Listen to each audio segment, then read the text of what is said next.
Mr. Topsy Turvy by Roger Hargraves. Mr. Topsy Turvy was a funny sort of fellow.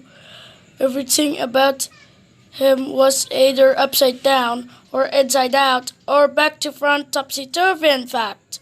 It was all very extraordinary. To give you some idea of how topsy-turvy Mr. Topsy Turvy was, you ought to see his house. The front door is upside down to start with, and the curtains hang upside down at the windows. And just look at the chimney pot. All very extraordinary. Inside is the same. Just look at the clock standing on Mr. Topsy Turvy's mantelpiece. Isn't that the topsy-turviest clock you've ever seen? And just look at the way Mr. Topsy-Turvy needs a book. Not only does he read it upside down, but he starts to read it at the back page.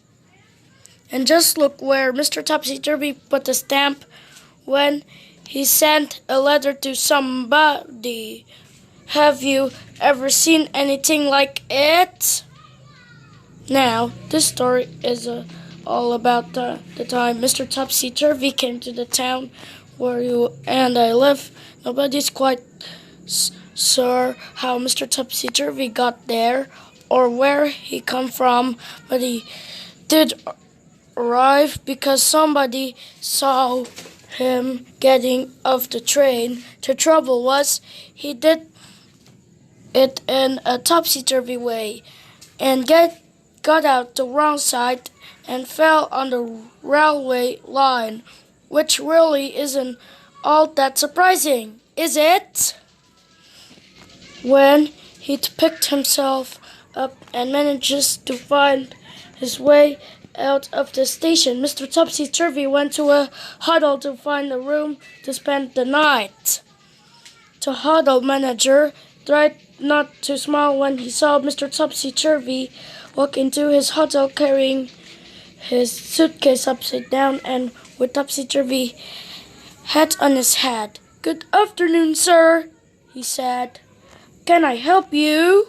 Now, something you didn't know about Mr. Topsy-Turvy is the way he speaks.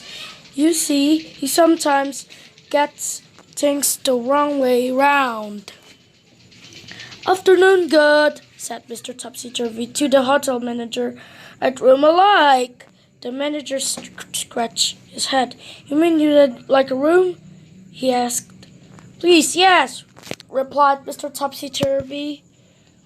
Eventually, the hotel manager managed to work out what Mr. Topsy-Turvy was talking about, and he was taken up in the lift to a bathroom. Then Mr. Topsy-Turvy unpacked his suitcase, put on his pajamas, and went to bed. He was rather tired of traveling from wherever he'd come from. The following day, Mr. Topsy-Turvy went round the town, but was a fuss his going round to the town caused.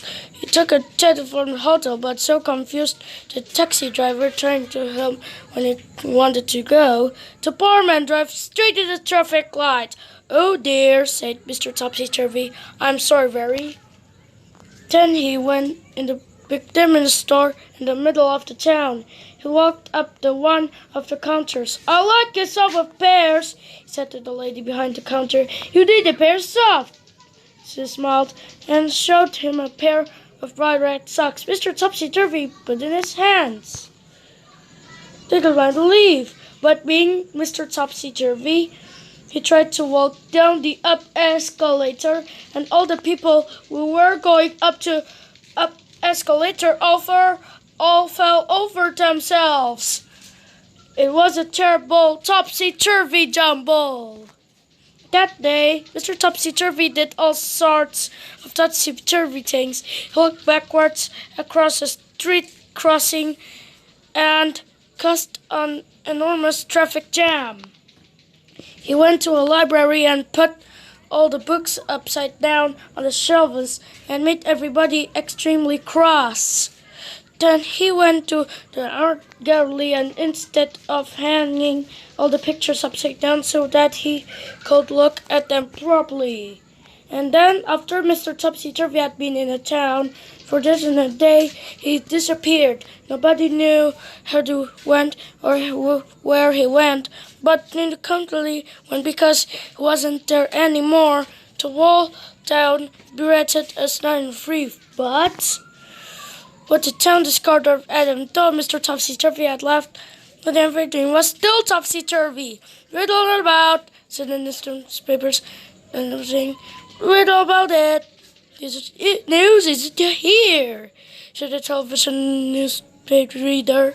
Instead of saying, here is the news, morning good, they will start saying to each other when they meant, and do you how, instead of how do you do. Everybody was talking topsy-turvy.